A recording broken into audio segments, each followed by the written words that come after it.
This is my man. He's our meteorologist at this radio station. There are thousands of people listening for his long-range winter weather forecast, which he's going to give now.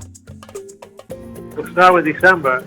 The month begins with a crazy Indian summer pattern that brings a Great Lakes storm between the 1st and the 7th, and it could bring winds of up to 60 miles an hour, high temperatures of, believe it or not, getting up close to 70 degrees.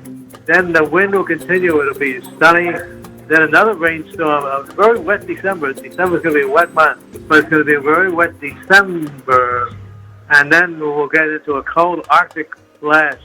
December 15th to December 18th, highs only around 5 to 15 degrees for a high. And a major coastal storm, which could actually bring over a foot of snow to Long Island. And we'll completely miss it around the 19th to the 21st. There'll be almost nothing. In fact, it may end up with being nothing. Then we go into a much warmer weather pattern. Christmas Day, it actually gets up to 50 degrees and partly sunny. And then to end the month, between Christmas and New Year's, Arctic air moving in with temperatures only about 15 to 20 degrees. So we'll end the month with much colder air. So after December, that's warmer and wetter than normal, now we get into January that's warmer and drier than normal.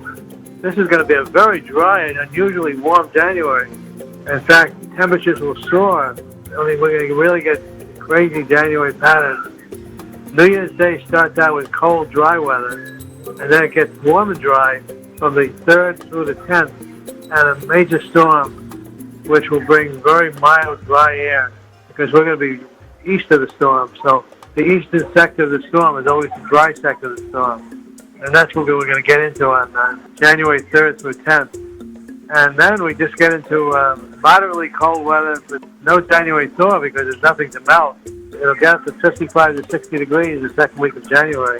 There could be, we might finally get some light snow January 13th through January 18th. We finally could get some light snow. And we might get 3 to 6 inches of snow. This is our January light snowfall before it turns colder for a brief time.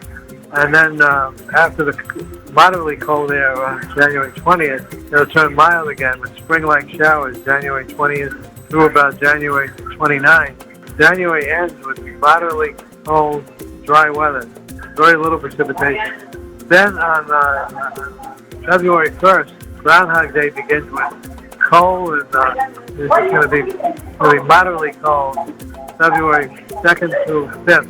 And then what could be the biggest storm of the winter will completely miss us to the south. The storm won't develop on the 5th through the 9th until it's already intensified out to sea.